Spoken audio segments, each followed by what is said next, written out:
On va tout de suite dans une autre ambiance là. Alors pour le coup, Totalement.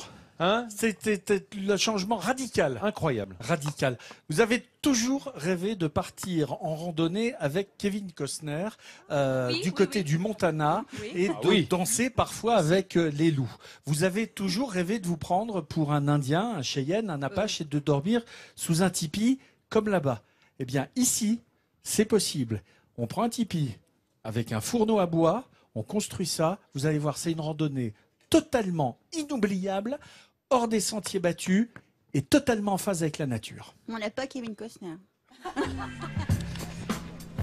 Cette nuit, ce petit groupe de randonneurs emmené par André va dormir en pleine nature. Dans ses traîneaux, des sacs de couchage et des tapis de sol et surtout un tipi particulièrement adapté à ce genre de balade.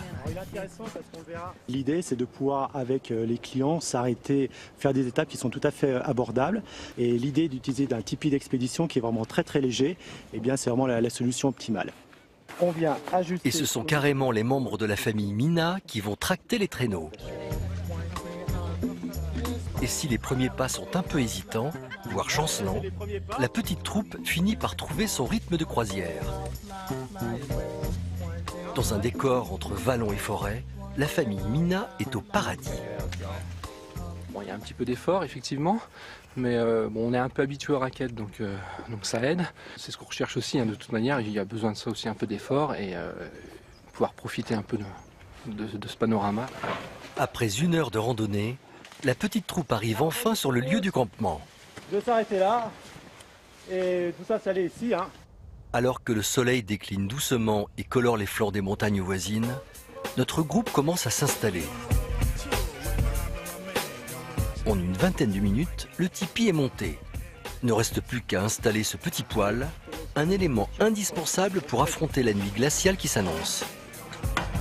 Alors cette nuit, ils annoncent -10 et nous, on sera environ à 10 degrés. Du côté de la famille, l'optimisme est au rendez-vous. Ça devrait aller normalement, enfin, je pense. Hein. Mais oui, on va bien dormir, certainement.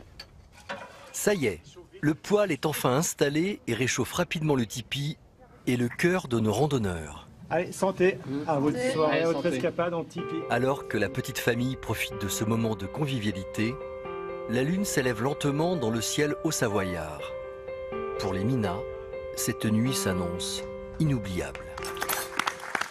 Ça, je me doute, André, bonjour. C'est vous qui organisez ce genre de randonnée. Ça doit être totalement inoubliable de dormir sous un tipi. Ça vous est venu comment, cette idée ? Tout à fait. Alors l'idée, c'était au départ de proposer une immersion en pleine montagne, vraiment avec le minimum d'impact, et vraiment que ce soit adapté aux clients. Donc l'idée du tipi, avec cette itinérance qu'on peut poser vraiment à n'importe quel endroit, c'était vraiment la solution. Vous faisiez avant, je crois, des igloos, des nuits en igloo. Complètement. Et puis avec ces problématiques un petit peu de météo capricieuse, l'idée est venue de passer au tipi. Et alors, vous avez, je pense que vous avez des clients qui viennent de toute la France, voire de toute l'Europe, hein, pour vivre ce genre d'expérience. Tout à fait. L'idée, c'est vraiment l'immersion en montagne. Et c'est plutôt des familles qui sont vraiment en attente d'harmonie avec cette montagne. Bah écoutez, je suis ravi, au nom de toute l'équipe de Midi en France, de vous remettre ce sourire de France pour cet accueil que vous faites. Aussi particulier, aussi joli et aussi respectueux de l'écologie.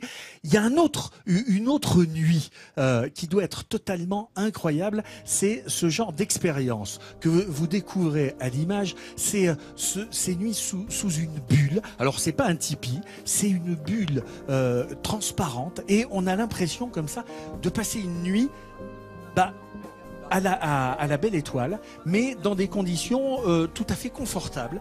Il y a même un bain jacuzzi. Alors là, on est moins dans l'écologie pure et simple, mais c'est vraiment cocooning à souhait. Ça fait partie de tout ce qu'on peut trouver ici en Savoie, en Haute-Savoie et dans les Alpes.